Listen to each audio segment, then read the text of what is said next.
Well, welcome. We have a wonderful, wonderful guest today. This is Paul McHenry, who is a good friend, and we wanted to introduce him to you. So, Paul, thank you for being here. Please give us your background and tell us your story. Hi, thanks, Darlene. Appreciate everything you guys have done for me. So the last 3 years, I've been a line cook and a chef, and I've been really super focused on nutrition and whatnot. But prior to that, I spent 20 plus years as a consultant in the IT industry, working with government clients, especially Department of Defense. So that was a very stressful, rigorous time in my life. So Oh my gosh, I can imagine. Well, how did you make that transition? That is one that don't hear very often. How did you get from working for the yeah, Defense Department to line cook? Talk about that. right. So I was in a very fortunate space financially. I was miserable, Mhm. and I had been cooking since I was 5 years old. So I was Oh. 50 at the time, and I was like, I really need to do something I love because I'm totally miserable. So that's how I made the jump. Um, and yeah, here I am. That's wonderful. Well, good for you. There's so many people out there, I think, especially right now, that are realizing that maybe the career or field they're in isn't something that they are overly passionate about. So it's really wonderful that you were in a position to be able to just make that decision and go for it. That's awesome. Congratulations on that. Yeah, and the reduction in stress and everything was a major life changer for sure. I bet. I bet. That's good. Well, listen, tell us how you became acquainted with this lifestyle of cleansing, balancing, and building, and kind of what was going on even before that. So I grew up in a household. My mom was a nurse. Hmm. So it was all pharma, pharma, pharma. You got a headache, take this pill. You got this, you get sniffles, take this pill. And I always hated it. And then when the whole echinacea thing came around when we were kids, my aunt, who was considered the hippie of the family, was like, oh, take this. Um, it was kind of frowned upon in my household. But the way I got into Cleanse Balance Build was 3 years ago. My youngest son was diagnosed with Lyme disease. Oh, wow. Okay. And it was terrifying because I had seen it debilitate two of my really, really dear friends. One was a high school friend, and one was the wife of the master of our karate gym, our kids' karate gym. And they were basically bedridden, wheelchairs, the whole 9 yards. Oh, I was terrified. I can And imagine. I knew what Trish was doing because I reached out to her and I said, I need another solution. Mhm. So I started talking to her about cleanse, balance, build, and body pH and all that kind of stuff. And I said, I'm not putting this in my kid unless I do it myself. So Wow. that's how I started. Okay. And fortunately, he's okay. Uh, Wonderful. Good. the 30-day antibiotic protocol knocked it out. Great. Um, but once I got on this, I was like, whoa, I felt so much better. Wow. And Well, tell us what was going on with you beforehand and then how things have changed for you since following this lifestyle. yep, so I was 5'8", 215 pounds. Okay. So I was a mess. I was a walking heart attack stroke waiting to happen. And I just started with some simple principles that Trish introduced to me, and I dropped 20 pounds in no time. I felt better. I was a lot more energetic.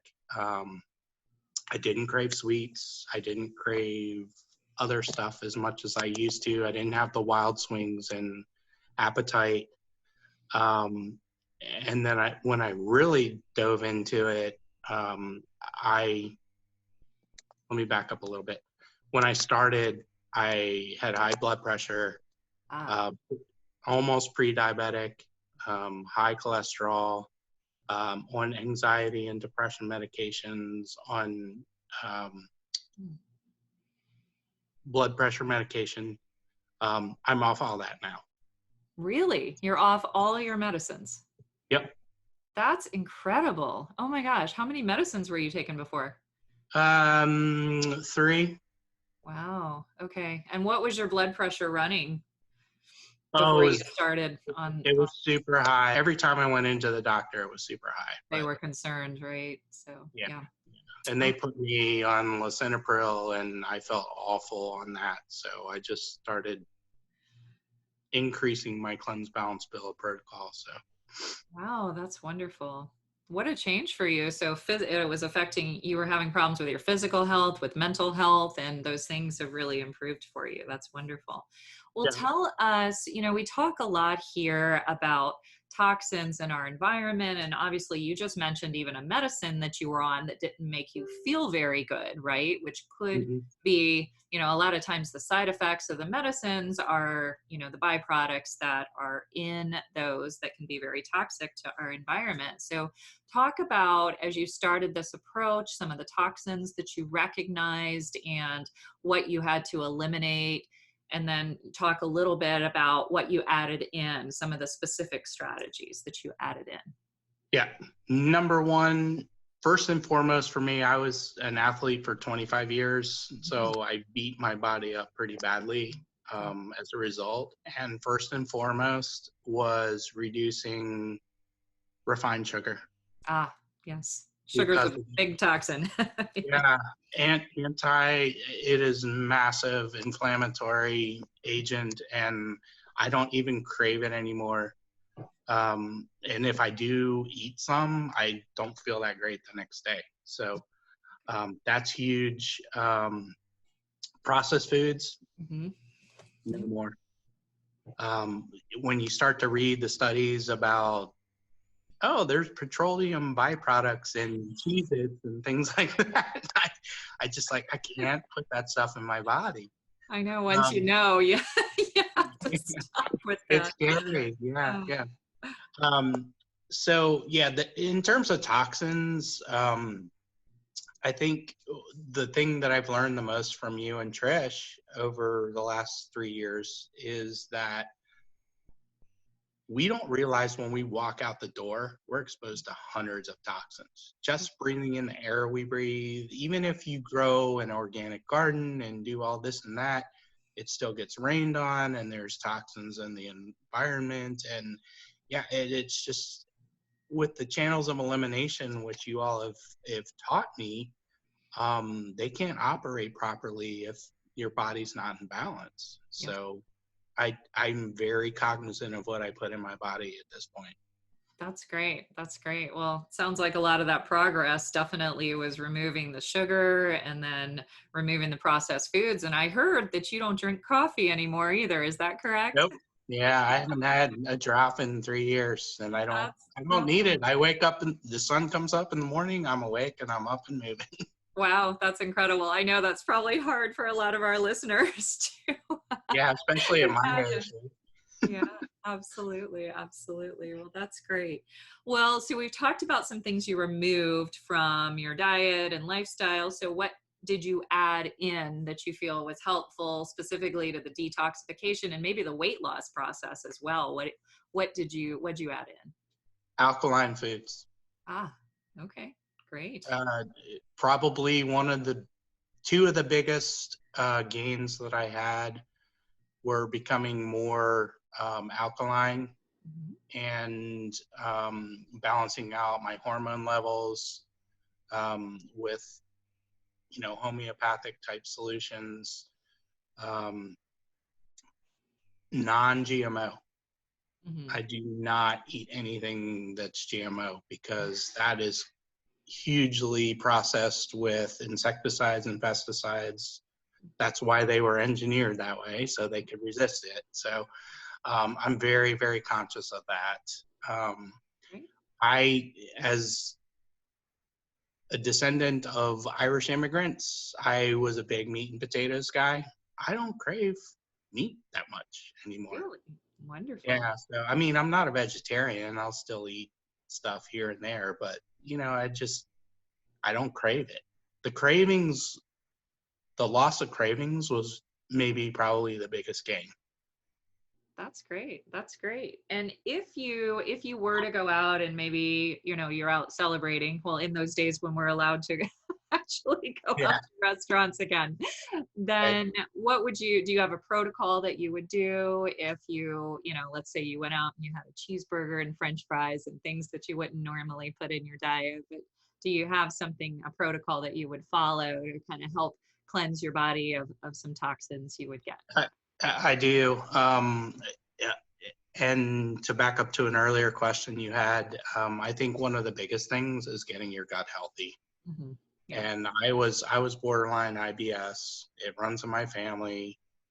There's UC in our family, and I don't have any of those problems anymore. But if I were to eat a cheeseburger and fries, I would feel really bad the next day. So yeah, gut health is massive. And there's one superfruit that has really, really helped me get that back on track, and that's Noni. It Wonderful.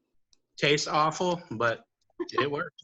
I Yeah. don't take heartburn. If I start to get any sort of indication of heartburn, I'll just take a swig of that and I'm good.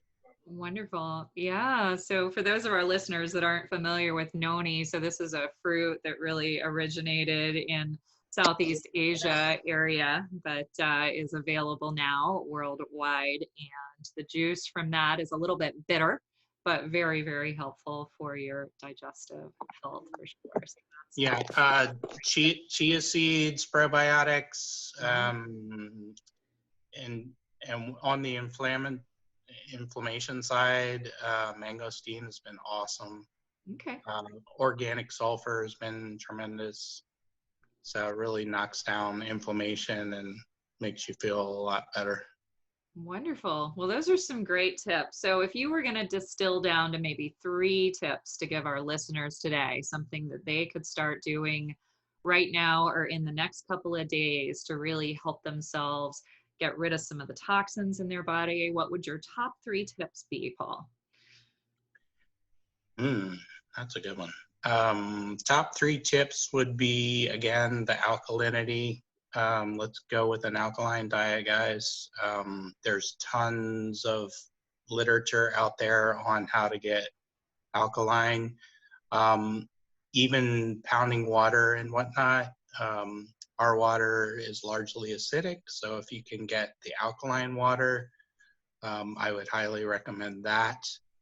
Reduce inflammation and don't use, if you can get away with it, try not to use NSAIDs because they hammer your kidneys and liver. Um,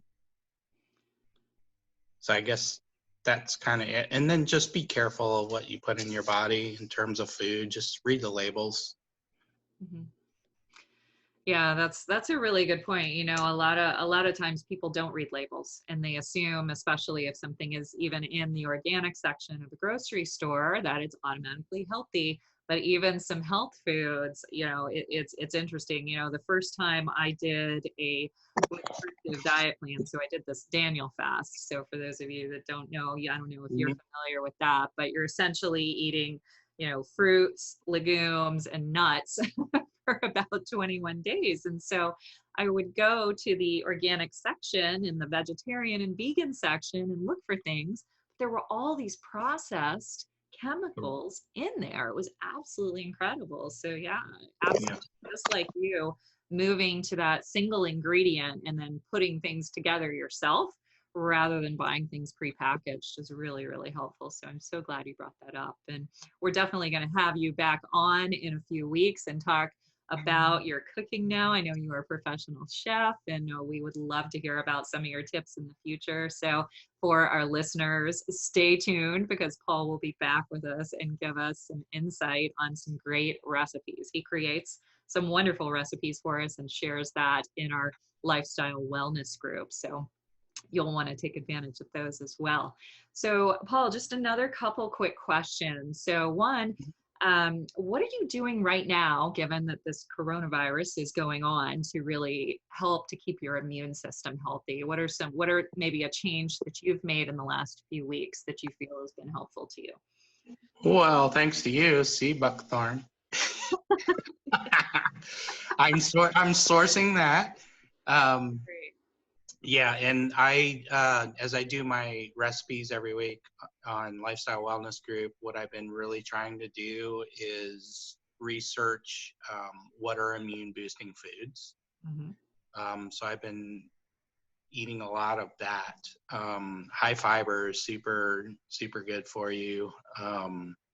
There's a lot of really good immune fighting properties and things like mushrooms and whatnot. So just do your homework. I am super cognizant of not touching my face, Hmm. Yes. especially when I'm in public. Um, oh, and hypochlorous acid, research that. Wonderful. Because, yeah, that is way better than any hand sanitizer you're going to get over the counter. Yeah. And still available right now, too, which is a nice thing. Right, exactly. So I've been, yeah, I'm not drinking it, but I am using it on my hands. And I've sent it to my parents who are 80 and 75 respectively. So Oh, wonderful. Well, that is great. Well, thank you so much for your time today. And please tell us how our listeners can get in touch with you if they would like to connect with you outside of this podcast. sure. Just direct message me, Paul McHenry, MCHENRY, on Facebook. And I'm also on LinkedIn. And if you want to text me directly, 571-238-5267. Okay, perfect. Well, thank you. And we'll have all that information in the show notes as well so that others can connect with you. And thank you so much for being on today. This was wonderful getting to know you a little bit better. And we will look forward to having you back on in the future. Thanks, Doc. Appreciate it. Take care.